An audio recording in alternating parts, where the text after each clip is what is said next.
Now I guess I'll take this time to talk about an interesting kind of digital pets the game has. Now, these things are called Chow, and they appear as eggs when you first get to the Chow Garden by finishing a level with the Chow key, conveniently located in boxes with a giant Chow head on them. If that's not great marketing, I don't know what is. To not take too long explaining, you can basically raise their stats and use them to play in games of Chow Karate and Chow Races, and you can even take them to Chow Kindergarten. Yeah, there are many different types of Chow, and depending on what kind of character you raise it with, it can become a Hero Chow or a Dark Chow.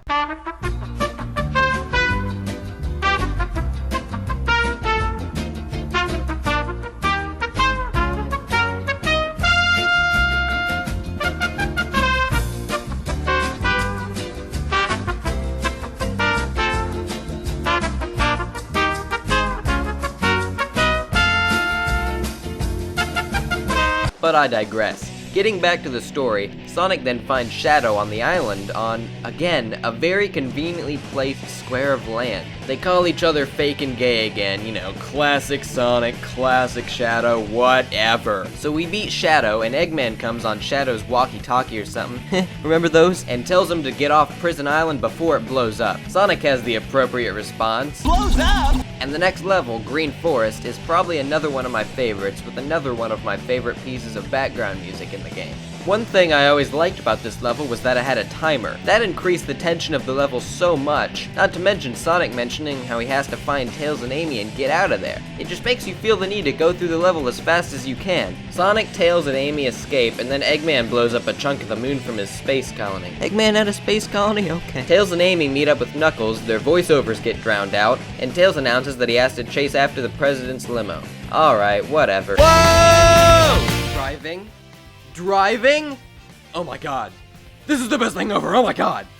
It's just so fun. Now, I'm gonna be honest here, I never really understood the whole Sonic racing game thing. I guess it's mostly just to cash in on Mario Kart's success, but why are they in cars? Why does Shadow the Hedgehog ride a motorcycle in his games? There's absolutely no way that the cars and motorcycles can go faster than they can. Like, I mean, there was Sonic R where the characters are racing each other, but that game was horrendous.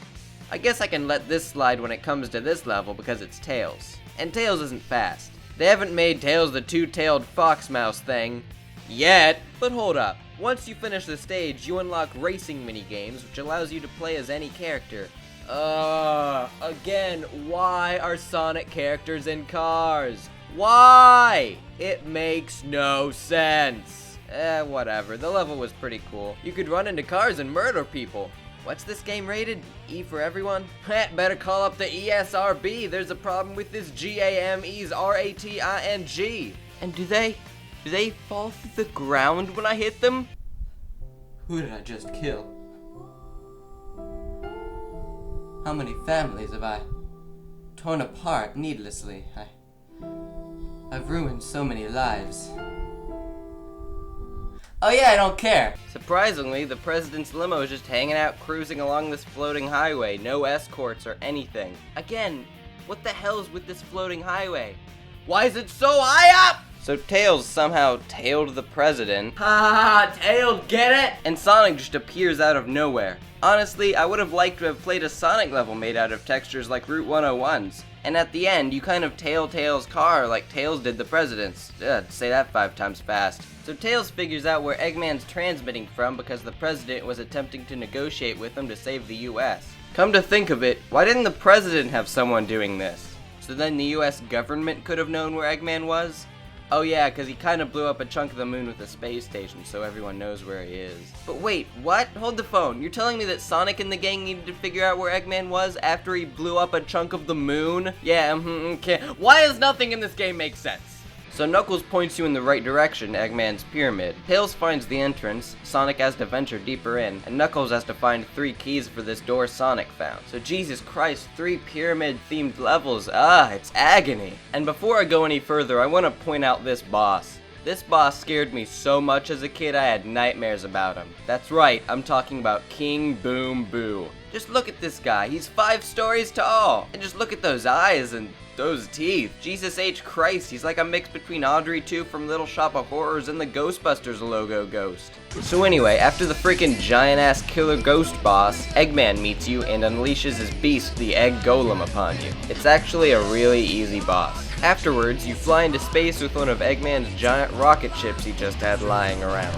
It's just like Sonic said. I'll bet he has 1 or 2 spaceships lying around here somewhere. Because, you know, that's a really reasonable thing to assume. Yeah, no, really, it's okay, it makes perfect sense to me. Some conflict aboard the shuttle causes the Master Emerald shards to spill out, setting the stage for the soon-to-come Knuckles level in space! There's a Tails level in the space colony as well, but it's really unimportant. Let's just move on, shall we? There's the Knuckles level Meteor herd I mentioned earlier, you know, the vertical one. Then Knuckles saves Rouge from dying even though she can fly. Rouge gives Knuckles the remaining Emerald shards and the Master Emerald is restored. And then Sonic gets a call from Eggman right when he's about to put in the fake Emerald into a machine that would stop the space colony from being able to destroy Earth. Eggman has Amy and Tails and is going to kill them if Sonic doesn't show. I don't get why Sonic doesn't just slap in the fake Emerald Tails prepared right then and there into the machine, but whatever, it's forgivable, I guess. So Sonic rushes to the place where Eggman's keeping Amy and Tails in a pretty badass level, introducing mechanics similar to Sonic 2 and all new gravity changing. Yeah, I told you it was badass. But these game mechanics are never brought back. Oh, good. No, really good. I was hoping they wouldn't, because, you know, I wanted more of this. But then he gets himself trapped by Eggman. Good going, Sonic. You just killed everyone on Earth. He launches him out to space after finding out he was going to hand over a fake emerald, but Sonic uses chaos control on the fake emerald and somehow it works. He's teleported back into the space colony. Knuckles finds him, but Sonic knows he needs to take the fake emerald to the machine and, well... Slam dunk it in there!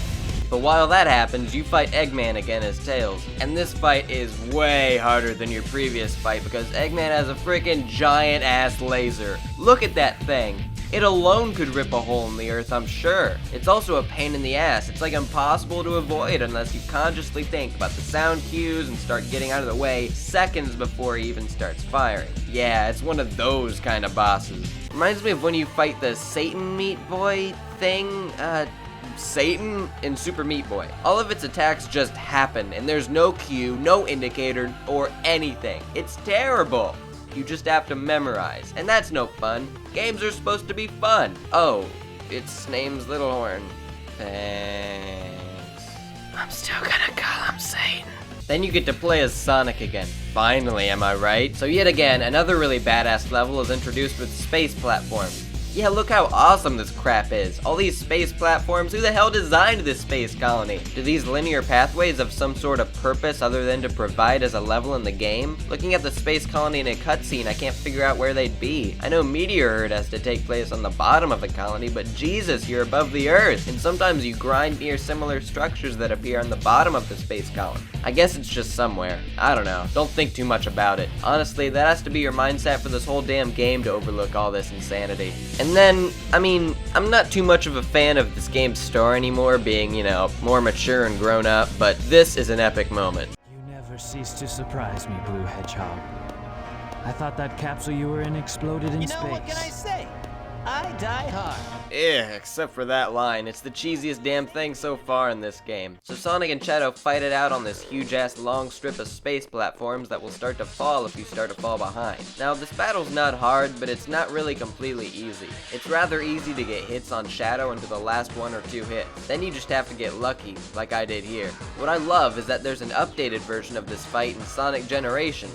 They made it more aesthetically pleasing to the eye, and it just made more sense having motion to the environment, instead of just a long, straight line of space platforms. Snore! Sonic Generations did this boss battle justice and made it 100 times better looking. However, it also made it easier and not for the better. You can just hold boost this whole time, grab the weird energy cores, and then attack the hell out of Shadow. Not challenging at all because the game holds your damn hand the entire time. It's too afraid that you'll fall flat on your ass, and you know, that'd make the game challenging. And who likes challenging games, am I right? Who plays those?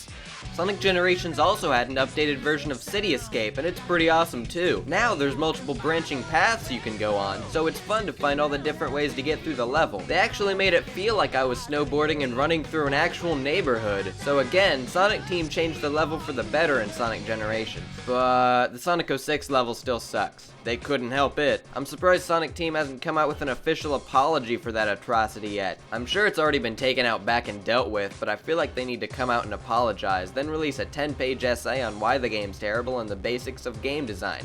Then maybe I'll forgive them. Maybe. However, I digress. So just like that, the hero story's over. But wait, there's more! Only problem is, it's more of the same thing. The Dark story basically relies on your wanting to know more of the story, because that's all it is. It's more or less the same events with slight changes here and there. For instance, the first level is Eggman unleashing Shadow from his prison on, well, Prison Island.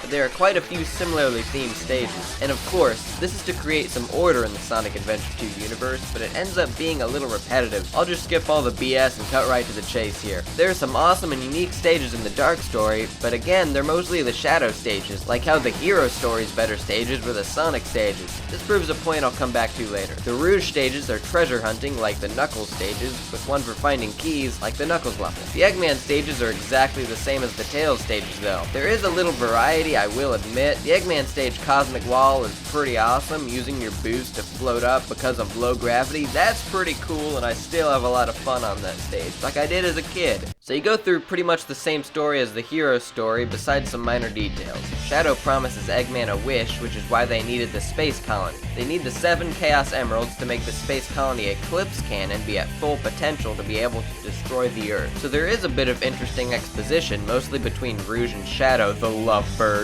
Rouge is actually a secret agent for the US government and discovers Project Shadow, created by Dr. Eggman's grandfather, Professor Gerald Robotnik. It was a project to create the ultimate life form.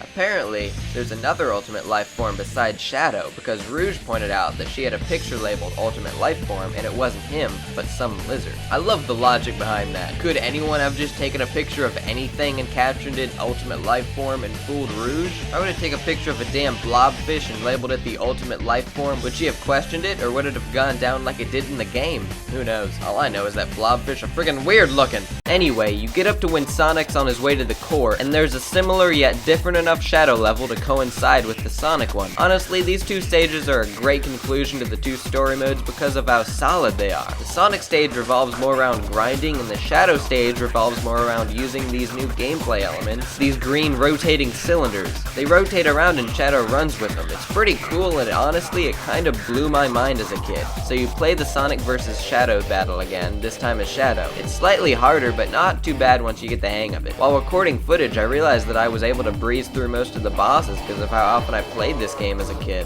And I'm not gonna lie, I played the hell out of this game when I was younger. So you win the Dark Side story and see that Eggman inserts the last Chaos Emerald and starts laughing maniacally, but apparently something's wrong. And then, after you've beaten both of the story modes, you'll realize there's another one. Well, mostly because there's a preview for it after the Dark story, or whichever story you finished last. There are previews for the Hero and Dark stories, depending on which you finish first. In recording the footage, I beat the Hero story first, getting the Dark story trailer. And let me tell you, it's way less epic than they make it out to be. Just take a look. The ultimate life form. Chaos Vengeance. Space desperation. Supersonic. What is this? They portrayed it like it was as awesome as an announcement of Half-Life 3, or Banjo 3, or The Second Coming. You can make anything sound that awesome. Hire this guy to do a trailer for the new Fast and Furious movie and give me a cut of the loot. So anyway, apparently the space colony was designed by Professor Gerald Robotnik, as was Shadow. Professor Gerald's granddaughter Maria was very close with Shadow, and when the station was invaded, Maria was killed. That's what caused Shadow to want the destruction of the Earth. For the people of this planet, I promise you, revenge! And it's revealed that Dr. Gerald Robotnik also had a vengeance. So he programmed the space colony to start to fall to Earth once all 7 Chaos Emeralds were sending energy to its core. So our heroes decide that now, with the help of Rouge and Eggman, begin their descent into the cannon's core. Surprisingly, all of the levels are very well designed, and honestly, I enjoy each and every one of them to this day. That's probably why I replayed them so much as a kid. They're really fine-tuned. Except for the Knuckles one, I was stuck for forever because I forgot what to do. Luckily, I picked up the air necklace upgrade in the Knuckles stage Aquatic Mine, so I didn't need to keep collecting bubbles or anything while swimming. The Sonic portion of the cannon's core level is very short but really fun. After beating the level with everyone but Shadow, you get a cutscene where Amy convinces Shadow to help everyone. Her pleading brings back Shadow's real memory of Maria asking Shadow to give the people Earth a chance to be happy, not for revenge. But he decides to help, coming right as a gigantic monstrosity appeared before Sonic and Knuckles. It's the Bio-Lizard that's apparently the prototype for the ultimate life form. Here's how Knuckles broke it down. Could this be the prototype of the ultimate life form that was supposed to be encapsulated? Knuckles, how you know that? Like seriously, everyone in this game seems to know much more than they let in on. Whatever. Shadow shows up to fight at a very opportune time, and just look at that lip sync. I'll take care of this while you run to get the Chaos Emeralds. But honestly, this is probably the most memorable part of the game, these last 2 fights here. The music during this first fight is simply amazing. The song's called Supporting Me, possibly a reference to the spirit of Maria supporting Shadow in some way, but the eerie tone it sets really fits the boss battle. So you defeat what the game calls the Bio-Lizard by destroying its life support system. So great, we're pulling the plug on him. Ain't that a great message to tell kids? Remember kids, always pull the plug. Don't let them suffer. That's no good. Anyway, you defeat the Bio-Lizard while Knuckles attempts to stop the Chaos Emerald's effects on the space colony. The Bio-Lizard then somehow uses the Chaos Control to warp away somewhere, and the colony's still headed for Earth. A brief update from the unconfirmed dead or alive Professor Gerald tells us that the Bio-Lizard has become one with the space colony and is determined to keep it on course. So Sonic and Shadow harness the power of the Chaos Emeralds to become Super Sonic and Super Shadow, and the final battle plays, of course, music by Crush 40 in the background. This battle basically sums up what most of the gaming community seems to remember about Sonic Adventure 2. The final battle with the laughably named Final Hazard is pretty cool, but it doesn't ultimately serve the purpose a boss battle should in a good, or should I say, well-designed game. In a well-designed game, the final boss, or any boss for that matter, should test everything you've learned, all the skills the game has taught you, and let you fine-tune your ability to perform throughout playing the game. This boss battle doesn't do that at all. You could argue that some of the other bosses test your ability to use the homing attack, hit them while gliding, grind, problem solve, and do a Shadow of the Colossus. But this final boss introduces new gameplay so fast it takes a few minutes for a young mind to adapt to the new controls for Super Sonic and Super Shadow, especially when the Bio-Lizard, Final Hazard starts shooting out these psychedelic laser beams at you, and whenever you touch them it sends you like a mile away. It's crazy talk. And don't even get me started about when it starts using 2, you have to have major skills for that, like me. So you beat the Final Hazard, ugh, what a stupid name. And Sonic and Shadow use Chaos Control on the space colony and they take it back to space. Everyone has their own little bonding moment, how cute, right? And then the credits roll as the space colony floats around Earth. Kinda reminds me of the end of Transformers the movie from 1985, when after the Autobots defeat Unicron, his head blows off and flies around Cybertron, and then the credits roll. Now, I'm gonna take a moment to explain why I think this game just doesn't deliver as a Sonic game. Sonic games were meant to be fast-paced and fun. While older Sonic games certainly delivered in both departments, the formula's been broken from the start. It's simply too fast. Sonic games always have been, and probably will be, too fast for your brain to make the connections it needs to play the game cohesively. Sonic Unleashed! Ow! The argument for Sonic games on this is that you're rewarded for memorizing the patterns and levels by being able to go fast in them. My opposing argument to this is why can't you go fast to begin with? Why can't I just breeze through Sonic levels on the first playthrough? This is how we get back to my previous point. It's just too fast. And Sonic Adventure 2 further broke this already broken formula down even more with the addition of mech and treasure hunting levels, which only allow you to go fast after you've memorized the layout of the maps, which isn't any fun anyway. Like I said before, games should be fun, and you shouldn't have to memorize anything to play the game the way it was meant to be played, such as with the Satan boss's Super Meat Boy and the entirety of Sonic games. The difference between the rest of Super Meat Boy and Sonic is that Super Meat Boy has levels that are built around the fact that you have time to process what's going on and appropriately react. Sonic games, however, don't offer that window. There's something I've come to realize while replaying Sonic Adventure 2. Sonic Adventure 2 is a kid's game. It is. It's great for making memories when a kid plays it, but you just can't give an older, more developed mind the same experience. If you want to play Sonic Adventure 2 and you haven't yet, be aware of its flaws. If they don't bother you, then good, you're a perfect human being, Jesus Christ is among us. But if you're like me, the terrible lip sync, seemingly non-existent audio editing, horrible script writing, cheesy lines, and the existence of just one too many characters that tried just a tad too much to seem dark and brooding annoys the living hell out of you. Now you may have different opinions on this game, and that's great. I'd love to have a conversation with someone who thinks completely differently than me on this game. And I just wanted to open some eyes to the flaws in this game and maybe, have some people look at Sonic games in general more closely. Now, I want to thank you for sticking here until the end of the video. I know it was long, sorry about that, but I really needed to get my feelings about this game out. They've been bottled up inside for quite a while. It feels great to have gotten them out, and I'll just say it. As much as I hate certain parts of this game, Knuckles!